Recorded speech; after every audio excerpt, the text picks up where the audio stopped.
By now, you must have seen the trending photos of the accident on the Southern Bypass. Kenya National Highways Authority, KENHA, engaged a corrupt tenderprenuer to erect bumps. These bumps are not signed. These bumps are not marked. There's no signage whatsoever, and people are moving and cruising at high speed.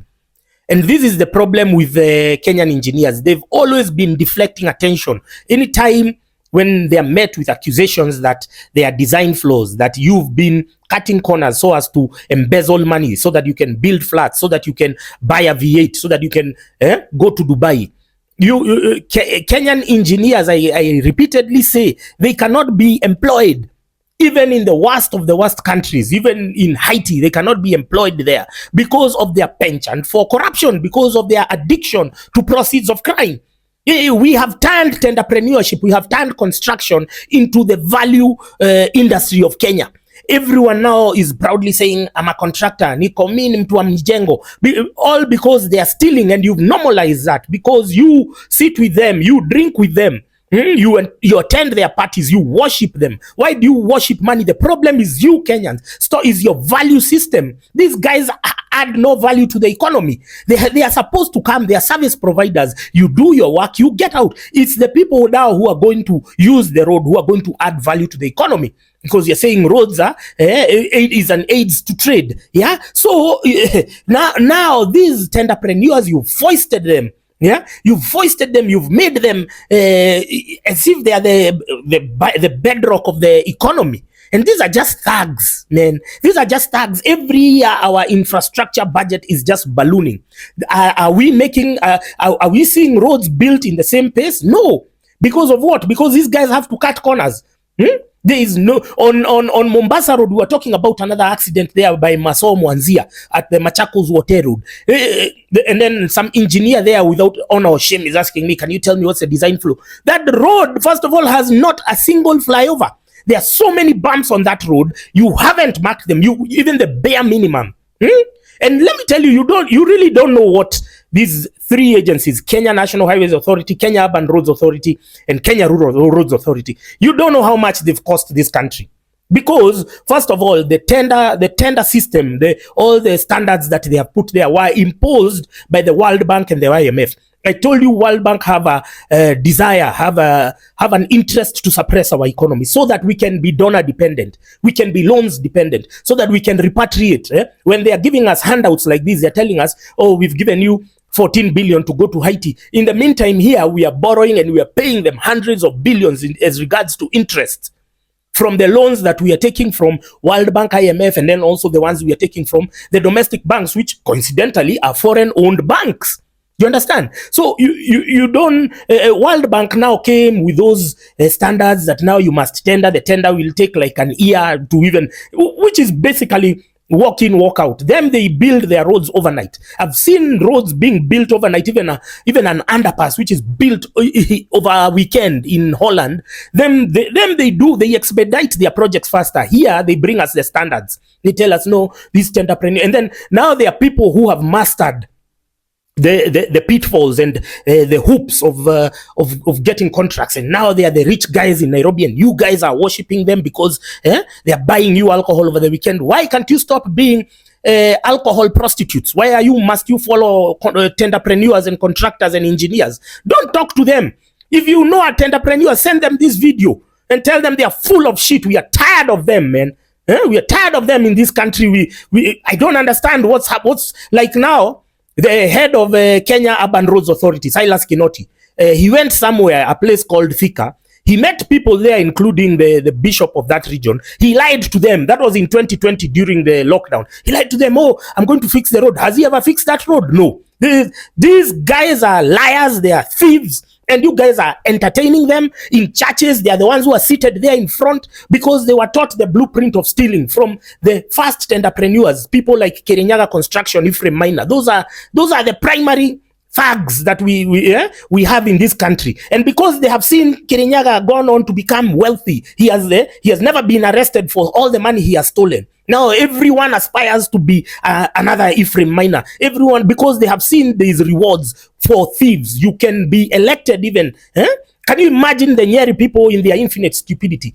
Elected Ephraim Maina, and he had stolen money for building the road, the Keno Sagana Marwa, that road. He had stolen that money. He didn't even fix it eventually, but they still elected him. So this is the problem. The Kenyans is your value system, the people you praise, the people you worship. You wouldn't believe how intertwined engineers are to your lives, because first of all, this narrative of alcohol and alcohol, which has then killed the economy, has been framed that alcohol is the cause of the accidents. They have always been bribing journalists and funding stories that, oh, let's do alcohol, let's bring alcohol to deflect attention from their professional malfeasance. Because now, when you're blaming alcohol, you forget that, because you also believe the lie, because even you are a juvenile delinquent. You believe the lies that you see in the media, because if you look very well during the lockdown period between 2020 2021, when we were not moving at night, when people were not drinking, you could not have drunk and driven. Now, if you look at the statistics and the numbers, the accidents were increasing tenfold every year, even when we were during the lockdown. So is alcohol the problem? No, it's design flaws. These guys don't mark roads. They don't erect signage. They don't even street lights. Tell me where street lights are functional. Even State House itself, the road to State House, that one processional way never has street lights. That's the nerve of engineers. That's their audacity. That's their courage to keep on shafting us. Now, I was telling you, you don't know how intertwined engineers are to your problems today. Let me tell you, why is the cost of real estate very high? Because engineers of these three agencies are bribed to concentrate road projects in the high-end areas in Kileleshwa, Kilimani, where. So they never build roads in places like, in Machakos, in Syokimau, in Kitengela. All those places could absorb so many new housing projects. We would ease the stress of all the rising costs in Kiambu Road and all those places, and the prices would balance. Knight Frank Has Consult would stop extorting us, because if you ask Knight Frank and Has Consult, why are the real estate prices high? Because they are the ones who release forecasts, and those forecasts, they bribe journalists now to create the impression that, real estate is booming. Why is it booming? This country has no road. It's a shithole country. No roads, no security, no drainage. So why are the property costs higher than South Africa? South Africa, they have all the amenities. They have trees. You guys, all these guys just think about cutting trees. Did you see what they did in Mombasa Malindi Road? They cut trees which have been planted since independence. Because their side hustle now is selling charcoal. These Kenyan engineers. Now, let me tell you another broader consequence. Now we are talking about coffee. You're seeing Rigiji with his unsolicited reforms. Nobody asked him to reform. He's calling people cartels, coffee cartels, and yet these people have been licensed. They are tax compliant companies which have been certified by all the government parastatals and agencies which have been created by parliament. So why are you calling them cartels?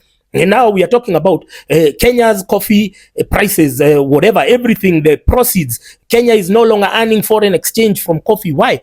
Because number one, we are chopping off prime agricultural land. We are use plots for sale. Why are we chopping off there? Because people don't want to build in the vast areas of, there was supposed to be the Greater Eastern Bypass, which was going to cut through Machakos, Kiambu counties. It was supposed to cut through almost Nairobi. 3 counties. That Greater Eastern Bypass would have opened up that area. People would not be now chopping up prime agricultural land. Coffee would still be earning us good foreign exchange. But now you have these engineers, and they are penchant for corruption. They go and collect money from people so that you can, if you look Karen, there's always a tender. Kileleshwa, there's always a tender. Where? Even Runda has been built, the tarmac there has been built with taxpayers' money. These guys cannot build where other places which can free up the cost of real estate in Kenya. And now it's time. We want to see heads rolling. We want to see Silas Kenoti, that one who went and lied to people. We want to see him sacked. We want to everyone, all the senior officials in Kenya should be sacked by now. We are losing lives because of your professional negligence, because of your malfeasance, because of your addiction to proceeds of crime. And every time you're always deflecting attention from yourselves. You want other, you shift blame all the time. We are tired of you engineers and tenderpreneurs.